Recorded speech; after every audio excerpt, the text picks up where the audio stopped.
Is there any more fishing stores in this area? Just behind me. Just behind you? Yeah. Just behind me, and there's one big Daiwa shop at the corner. There's a Daiwa shop at the corner? The icon on top. Okay. Okay, it's at the corner, which is the big Daiwa shop. Sweet. All Thanks, right. man. Appreciate it.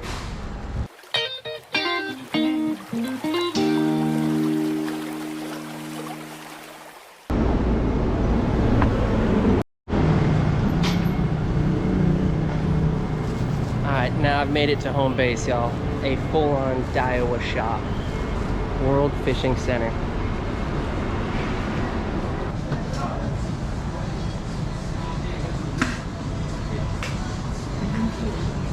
I'm about to be a problem. Oh. Y'all, anybody that's been watching my channel knows how much of a Daiwa diehard I am.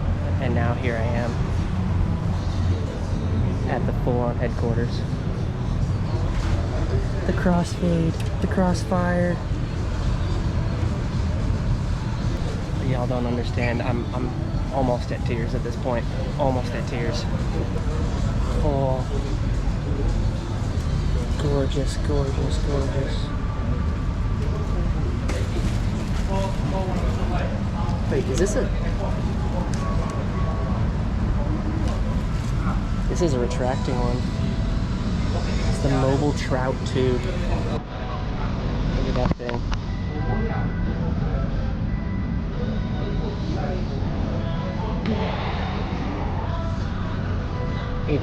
It's all Daiwa. It's all Daiwa. Oh.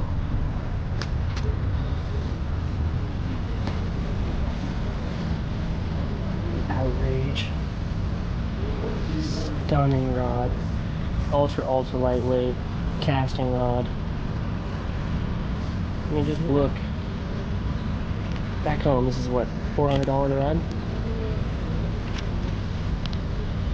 180 in a heartbeat, y'all.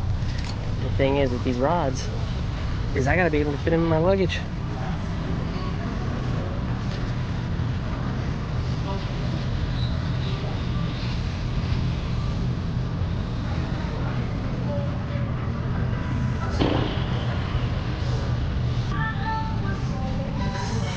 $60.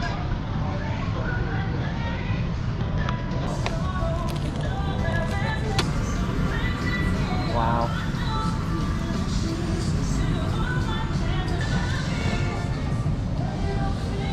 For comparison.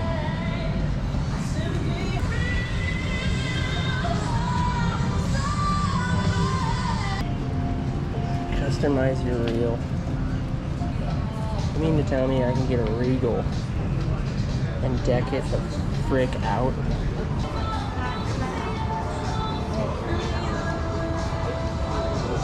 This is something I wish we had back in the States, where like customizing your gear is like big here, right? You can get parts for pretty much anything. What'd you find? No, I'm looking. These are 20% off. Oh. Yeah, so I'm looking for some.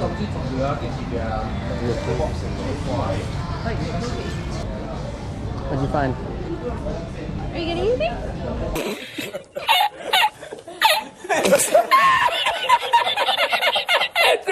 Yeah, I'm gonna get some things. I have a Daiwa Tatula. I want to make, I can get parts, colored parts. Okay. Yeah, I mean, I can't get, I'm from the United States, right? We don't do this colored stuff. Yeah. I want to deck me out. Like, I have the Tatula, star, Target, no. knob, yep. And the handle don't have, only the carbon one. Carbon handle. Carbon handle? Sure, yeah. Okay. And then The not gold color one. these? Red color? Well, this one, yeah. Can fit. But Yeah. maybe you need two. Two, yeah. Okay. Cool. you. Thanks, man. Stay over here. Thank you. Hope you enjoy it. I guarantee I will. Thank you. All right. Thank you. I've kept these guys here too long. Or Let's do we go. want lunch? Lunch? Lunch or home? Lunch at that close up, please. What a way to end it all.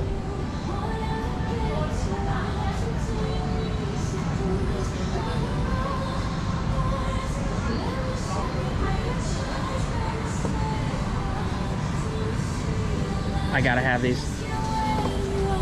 Stop it. Get some help. Yeah.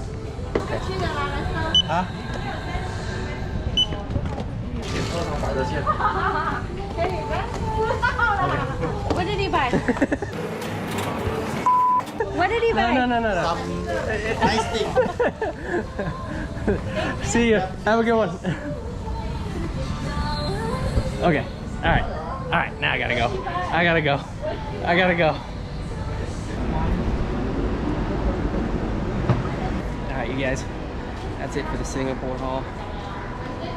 We'll get back to the States and I'll show you guys everything that I got. Back in the tackle shop. Well, back from the tackle shop in the tackle hut. Y'all know what I meant. Anyway, I just got back from the Daiwa shop, y'all. The Daiwa shop, man. I didn't even know it was there. I saw World's Fishing Center and I was like, oh, that's gonna be a cool spot to go check out, but I couldn't quite find it on the maps. It's very hard for me to find. And then that guy gave me the directions and then he told me that it was a straight Daiwa shop. From that point on, it was a loss for me. I knew my wallet was screwed just as much as probably my whole life, because I walked into that store and you guys could tell that I was just from a loss from the beginning. There was so much cool stuff there. And a lot of the stuff that's really aimed at that store is stuff that really we can't get back home, or there's things there that we just don't have, because the scene is not necessarily the same as it is there as it is here. And I really wish that the American style scene of fishing was definitely a little bit more like Singapore in the way that the parts that you can get, some of the cool little stuff. So a lot of the stuff that I picked up from this particular shop was the stuff that I particularly like, not necessarily tackle wise, but just if you're a fisherman and you, I don't know, you're part of this whole fisherman world, it's all cool stuff to you. So you guys saw that I picked up a bunch of different parts and pieces to rebuild one of my Daiwa Tatula reels that I have over there. And I have one specific one in mind that I got at the Sportsman Show 2 years ago, I think, at this point. If you want to check out where I picked that one up, the video's on the channel as well. But let's get started. So at the back of the store, there is a whole wall of different parts and pieces, and a lot of the parts and pieces, they were all in, well, I think Mandarin, Chinese, Japanese writing, so I really couldn't tell necessarily what they all were or where they went. So I did have to ask a guy for help. I told him the reel that I wanted to fix up, and so he kind of laid it out for me of what I could get and what use. So all these parts are, by the way, are by SLP Works, and you can get some of these here, but not to the extent that I was able to get there. So like down to the reel knob, that kind of stuff. So let's just start from the beginning. The big purchase piece that I got is I wanted to get everything that kind of somewhat matched in a cool fashion that I liked, because you guys know that I like doing everything with lots of color, aka my fly reel, that kind of thing. The first thing that I got there was you got to have the drag knob and that kind of stuff, and you can kind of go down the list of parts and pieces. So I got this purple drag knob with all-inclusive parts, as you guys can see there, and it's kind of, you can kind of see purple right there on the side of the piece. Maybe I'll pull it out so you guys can see it. See how cool that looks? So that's the first part, and so I was like, well, I'm gonna go with the purple theme. I might as well kind of keep it somewhat. So they had like green, blue, black, red, all that different stuff. But then I saw these like oil slick little handles, and they're hollow. I thought they looked super rad. So let me pull one of these bad boys out so you can actually see what it looks like. Again, I have not opened any of this stuff, so we're opening it for the first time right here. Now, I don't know if that camera's picking that up at all, but do you guys see it kind of fluctuates? Hold up. Let's overexpose for a second. Oh yeah, now you can kind of see it. See the purple fluctuate to the blue? So that's on what drew me out on these, man. So obviously I got two of these. They feel really nice too. They're pretty lightweight. They got a nice grip to them. So that is the part I picked up for the handle. Now, obviously we got two of those bad boys because we're gonna need them, along with the drag reel setup and all the parts that come with that. But you also need the, well, I guess this is the drag star. That was the magnet piece. The piece that allows you to like slow down the lure and all that stuff. Y'all know what I meant. But this is the drag star that I picked up for the same reason as it matches the handle piece that I got.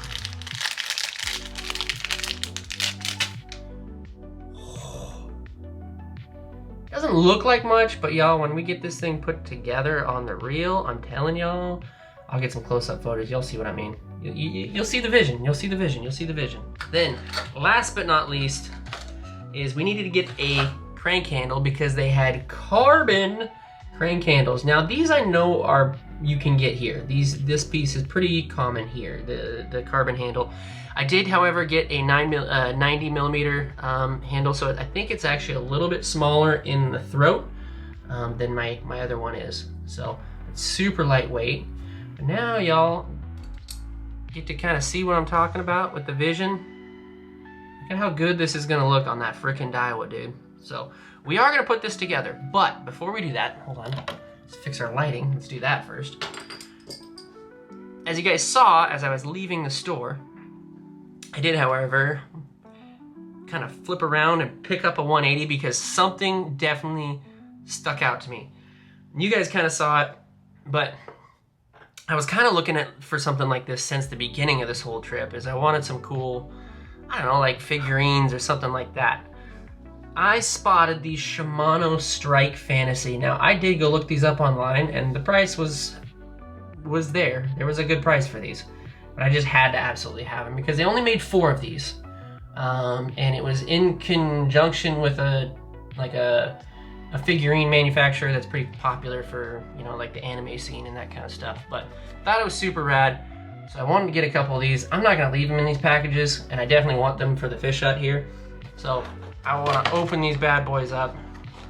I did, however, open this one up. I got too excited because I thought this was just so rad. This is the type of stuff I'm talking about, man. This is the kind of stuff that I wish was just more popular here, because I know y'all would pick these up. You can get these online, but they're kind of hard to find unless you know exactly what you're looking for.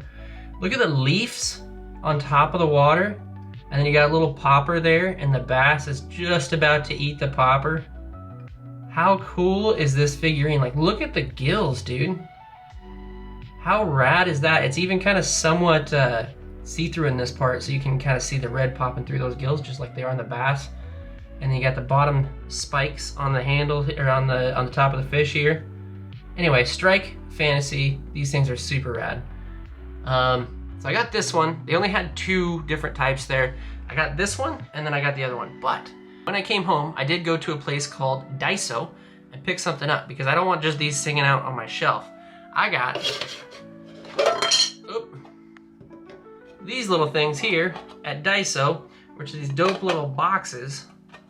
So I can put my little figurine there, put him in a little box. Now he sits super rad on my shelf as a cool little display. I picked up quite a few of those. You guys, some of you guys might have seen that I have like one for my one that I got from the Blood Strike, Brad's lure from the Addicted Vault, which didn't end up being all that great of a find, but hey, I think it's cool. It deserves to be up on the shelf. I have not yet opened this one. I've been waiting to do this video to open it up with you guys. So this one here, and I know probably Oregon Fishing Adventures would probably want one. I should have picked up a couple of these, but they weren't exactly cheap. But this one here was a salmon, and I was like, how wild is that? They don't have any salmon there, but they had only 2. One was a bass and one was a freaking salmon. So I was like, absolutely, I have to get that one. So we're gonna open this bad boy up and take a look at this. Again, I have not opened this one up. Hold on, I gotta get a knife. Okay. Oh man. How sick is that? Like, I don't know if you guys can see well, but there's the salmon. And then he's like sitting on a net under the water, and it all kind of goes underneath the plastic there. How freaking rad is that? How cool is that, dude? super sick. This one doesn't quite, I did, however, get a box for it, but it doesn't quite sit up as I'd hoped it would. So maybe we're gonna have to find a way to like prop it up a bit, but that is super, super rad. Definitely worth the purchase. Definitely worth me getting somewhat in trouble for that one as well. But I'm not gonna leave you guys stranded on the parts, pieces, and whatnot. We are gonna go put that thing together. And I won't probably take all your guys' times, but I will do it like a chopped together version. So let's get into it.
And just like that, this thing is ready to rock. Thanks for watching, guys, and this will be the end of the series, but maybe not forever. We'll see how these videos perform, and maybe we'll do some more. Catch you guys in the next one.